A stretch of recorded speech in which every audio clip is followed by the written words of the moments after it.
CRF central road infrastructure fund నుంచి దాదాపు 23 కోట్ల రూపాయల నిధులను బొల్లారం నుంచి సిరికొండ మధ్యలో మామిడిపల్లి, రామన్నపల్లి, గోవిందరావుపేట తండా, బాబుసాయిపేట్ తక్కువ వ్యవధిలో చేరడం, దాదాపు 18 కిలోమీటర్ల రోడ్డును స్థానిక గౌరవ శాసనసభ్యులు మా సోదరులు శ్రీ ఆది శ్రీనివాస్ గారి యొక్క కలిసి ప్రారంభించుకోవడం చాలా సంతోషం, చాలా ఆనందంగా ఉంది.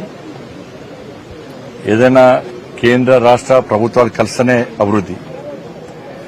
కరీంనగర్ పార్లమెంట్ నియోజకవర్గంలో రాజకీయాలకు అతీతంగా అందరం కలిసిమెలిసి ఈరోజు అభివృద్ది కార్యక్రమాలను ప్రారంభించుకుంటా ఉన్నాం. ఎన్నికల వరకు మాత్రమే రాజకీయాలు, ఎన్నికల తర్వాత అందరం కలిసిమెలిసి ఉండి మనం గెలిపించిన ప్రజలకు న్యాయం చేయాలని చెప్పి ఒక దృఢ సంకల్పంతో అందరం కలిసిమెలిసి రాజకీయాలకు అతీతంగా ఈ అభివృద్ది కార్యక్రమం ముందు తీసుకుపోతున్నాం.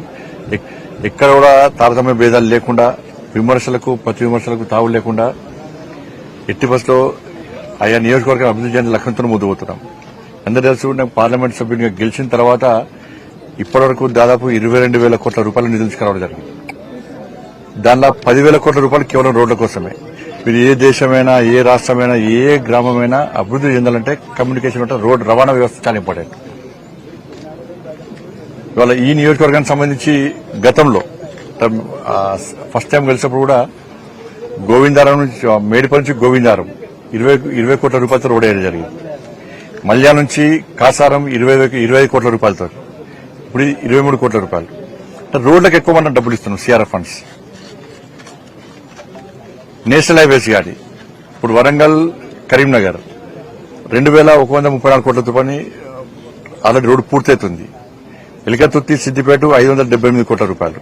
ఇప్పుడు మొన్న కరీంనగర్ జగిత్యాల్ 2,000 కోట్ల రూపాయల పైగా నిధులతోని కేబినెట్ అప్రూవల్ అయింది. స్థానిక శాసనసభ్యులు మేడిపల్లి సత్యం గారు కూడా వారు కూడా నాతో పాటు ఢిల్లీకి వచ్చారు. కేంద్ర మంత్రిని కలిసాము.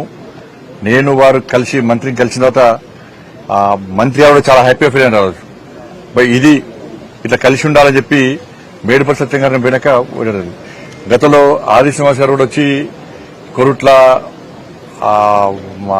వేములవాడ రోడ్డు కూడా మనం ప్రయత్నం చేద్దామని చెప్పి వారు కూడా ఢిల్లీ రావడం జరిగింది. కాబట్టి సడక్ యోజన పైసలకి దాదాపు సడక్ యోజనకే 1000 కోట్లు ఖర్చు పెట్టినాం మేము. సిఆర్ఎఫ్, అమృత్ పైసలు కానీ ఇట్లా అనేక రోడ్ల కోసం ప్రత్యేకంగా నిధులు కేటాయిస్తా ఉన్నాం. కాబట్టి రాబోయే రోజుల్లో కూడా ఇంకా సిఆర్ఎఫ్ నిధులు కానీ, సడక్ నిధులు కానీ ఈ వేములవాడ నియోజకవర్గానికి, కరీంనగర్ నియోజకవర్గం తీసుకొస్తాం. వారు కోరిన వెంటనే వేములవాడకు సంబంధించి కూడా 13 కోట్ల రూపాయలు అమృత్ ఇచ్చినాం. మనం నాంపల్లి చెరువు కూడా 2 కోట్ల రూపాయలు ఇచ్చినాం. ప్లస్ 15 ఫైనాన్స్ వస్తున్నాయి. కాబట్టి అందరం కలిసి ఈ పార్టీ ఆ పార్టీ అని ఆలోచన లేకుండా అందరం కలిసి ఆయా నియోజకవర్గ స్థానిక సమస్యలను తీర్చడము, ప్రజలకు అందుబాటులో ఉండి ప్రజలకు ఎదుగుడు ఇబ్బందులను గుర్తించడం, తీర్చడమే లక్ష్యంగా ముందుగా ప్రయత్నం చేస్తున్నాం. రాబోయే రోజుల్లో కూడా తప్పకుండా ఈ రోడ్ల కోసం ప్రత్యేకంగా నిధులు కేటాయించే ప్రయత్నం చేస్తాం. అందరం కలిసిమెలిసి అభివృద్ది చేస్తాం. ఎందుకంటే ఇప్పుడు కేంద్రము ఇవ్వాలనుకున్నా కూడా రాష్ట్ర ప్రభుత్వం అప్రూవల్ ఇవ్వాలి. రాష్ట్ర ప్రభుత్వం వాటా ఉంటుంది, రాష్ట్ర ప్రభుత్వం చేయాల్సి వస్తుంది. కాబట్టి అందుకే 2 చేతులు జోడిస్తేనే చప్పట్లు. కాబట్టి గతంలో ముఖ్యమంత్రి గారు కూడా మాట్లాడారు విషయంలో కూడా. ముఖ్యమంత్రి కూడా చెప్పారు, ఎక్కడ కూడా కేంద్ర ప్రభుత్వ నిధులకు కంపల్సరీ అప్రూవల్ ఇస్తాం, ఇక్కడ ఆపే ప్రసక్తే లేదు. ఎందుకంటే గత ప్రభుత్వం వేరు, గత ప్రభుత్వంలో ఇప్పుడు వేరు. గత ప్రభుత్వం యొక్క మూర్ఖత్వపు ఆలోచన వల్ల ఈ రోడ్లన్నీ ఎక్కడ వేసినా అక్కడ ఆగిపోయినాయి. ఇక కొంతమంది అక్కడక్కడ వాగుతామంటారు, ఏం చేయనోడు అక్కడక్కడ వాగుతామంటాడు. ఆ వాగేటి పట్టించుకోం. అభివృద్ధి అనేది ముఖ్యం. మాకు గెలిపించిన ప్రజలకు అభివృద్ధి కలిసిమెలిసి చేయాలి. కానీ ఈ సోయి గతంలో ఉంటే ఇవాళ తెలంగాణ అద్దనక్క మెరిసేది. ఆ సోయి లేకపోవడం ఈ దరిద్రం దాపరించింది కాదు.